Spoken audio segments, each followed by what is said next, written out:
valuation rule in customs duty. Okay, so before we are going to discuss this topic, actually the previous videos we discussed about the some international foreign trade related import trade, everything we have to discuss, that commercial trade and also the commercial and trading activity, everything we have to discuss in the previous video. Okay, now we are going to see one by one in detail in this video. Is the first topic is the valuation rule. While we are going to calculate the customs duty, at that time we have to value the particular product, whether it is imported or exported. It's not mandatory, but we have to check some rules. Okay, so the first introduction part is actually the rules used by the customs to calculate the tax or tariff.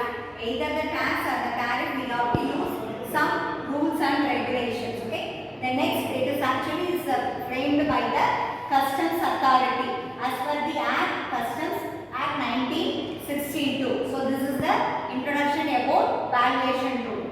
Next we move to the what is the meaning of valuation rule under the customs duty. Actually already we discussed in the introduction part. It is a method.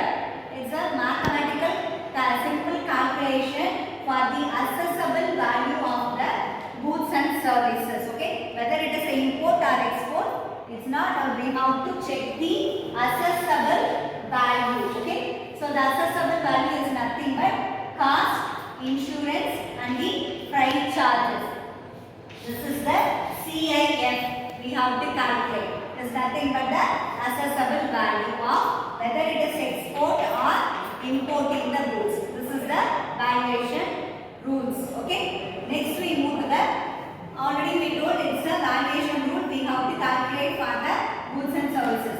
So at that time, what are the methods we are going to use it for calculating the customs duty? Okay, we are having three methods is prevalent in practices as the business people, either it is import or export. Okay, at that time they have to use the four different methods, but three only we have to use it in the existing. Okay, the first one method is the transaction value method. Okay, so under the transaction value method, we have to classify the two different categories. That is the identical goods and another one is similar goods. Okay, so identical goods is the same feature and same character will be followed. That is called identical. The same. Okay, that is the identical goods we have to calculate for transaction value. But similar product, in the sense, what is the difference between identical and similar is nothing but